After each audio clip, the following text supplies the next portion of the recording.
What motivates you to do your best work, and how do you get the most out of the people who work for you? These are the questions author Daniel Pink answers in his new book, Drive. Daniel, thanks for being here. It's a pleasure, Eric. The book was really fascinating. I was surprised to learn that science for a long time has known what motivates people, and business just hasn't caught up to it. What is it? Well, I mean, we have all kinds of motivations. We have a biological motivation. We drink when we're thirsty. We eat when we're hungry. We have a reward and punishment motivation. We respond exquisitely to rewards and punishments in our environment. But we also have another motivation, which is we do things because they're interesting. We do it because they're fun, because we get better at it, because they make a contribution. And what the research has shown is that relying entirely on that second drive, this very careful architecture of carrots and sticks, is very effective for simple tasks and for getting people to do things in the short term.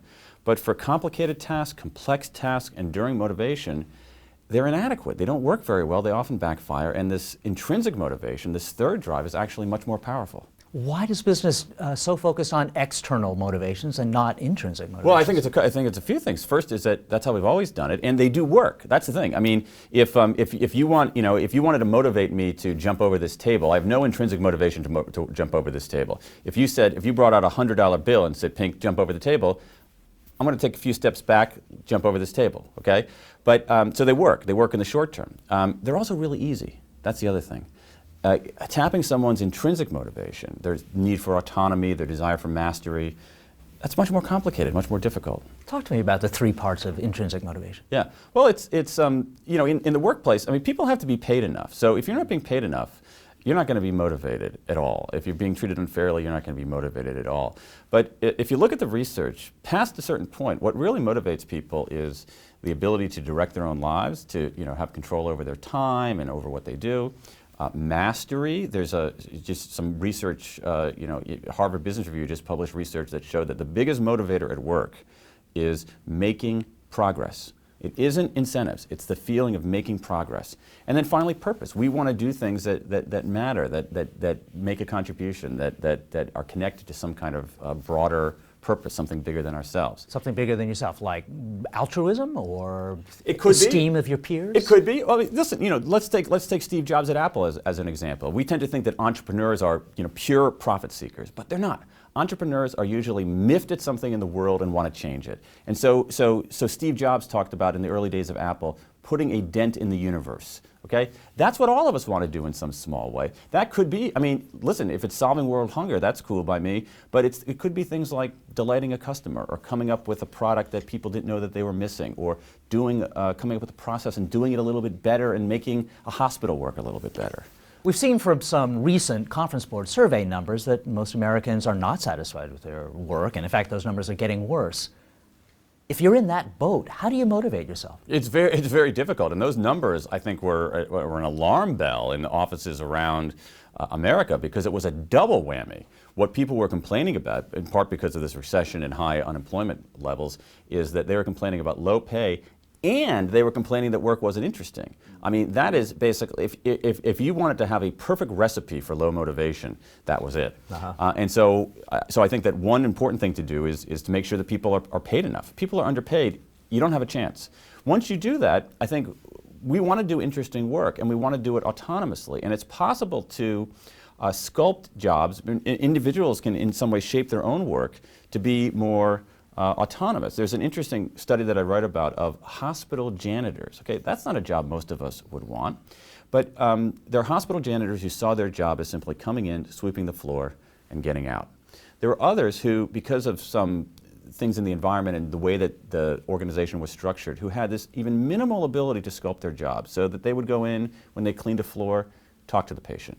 They would go in and maybe help a nurse every once in a while. Well, it turned out that those hospital janitors liked their jobs a heck of a lot more. They stuck around a lot longer. They moved up in the ranks of the organization. And so even, if we can take small steps to sculpt our jobs to make them a little bit more autonomous, to help us really make progress and get better at things, and to think about, okay, why am I here? We think about it at work. We spend, half of our waking hours at work.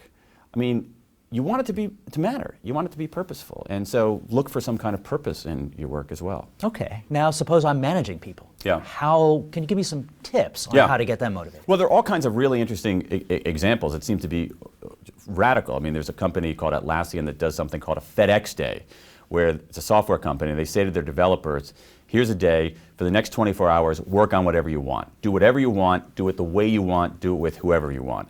And it turns out that one day of intense autonomy has produced, fixes for existing software, new ideas for products that would never otherwise have emerged. Part of it is like if you're a manager, it's so interesting. We tend to have this in business, this notion, especially managers, that people, if they're left alone, they're basically lumps, and they would never do anything. So you got to have that stick waiting for them, or you got to have that carrot out in front of them.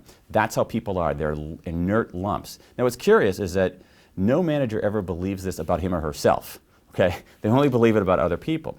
But if you say, well, maybe people are kind of like me. Maybe they actually want to do something that matters. Maybe they want to do good work. Then if you say, well, maybe I should get out of their way a little bit more, and the science shows that. Maybe I should recognize that making progress is really important in job satisfaction. So what I can do as a manager is help people make that progress or recognize that progress when it's made. And maybe, I think most important for a manager, is maybe I can explain what we're doing and infuse it with some sense of purpose. If people are working their butts off, as many people are right now in this economy, long days and hard work and taking other kinds of assignments, a manager can come in and say, listen, here's what's going on. Here's how it contributes to what we're doing. Here's why what you're doing is important. And the interesting thing about that is all these mechanisms that I'm talking about is they're free. We're not talking about heavy investments in more compensation or heavy investments in more benefits. Those are all good, but these in a recession we're kind of out of carrots. And so I think managers can actually, the great scientific revelation, Eric, in this research is that human beings aren't horses. Yes. All right. Stop the presses. That's the breakthrough news. Good. All right. So we don't need monetary carrots. We need autonomy carrots and motivation carrots and purposefulness. Well, we need money. We need to have if you're not getting enough money, this conversation's over. But once you get that, and holding out an additional promise of money is very motivating for people. But it doesn't necessarily motivate them to do the right things. It can motivate people to cheat. They're also terrible for creative tasks. If you say, hey, I want you to come up with a creative idea, and if you do, I'll give you $10,000, you've gotten my attention, okay? But what you've done, you've gotten my attention, you focused it on that $10,000. And creativity doesn't require that kind of laser beam focus. It requires looking around, a broader way of thinking. And so the evidence, it's not even a close call in behavioral science that these if-then rewards, if you do this, then you get that, they're terrible for creative tasks. They simply don't work. All right. And in a world in which creative tasks are really where the future lies. Where most of us are doing that kind of work. What we have this carrot and stick motivational system. It's kind of like a technology that has outlived its usefulness. We need to kind of update what we're doing. All right, good. Time for Motivation 3.0? Yeah. All right, Daniel, this was very interesting. Thanks. Thank you, Eric. And thanks for watching.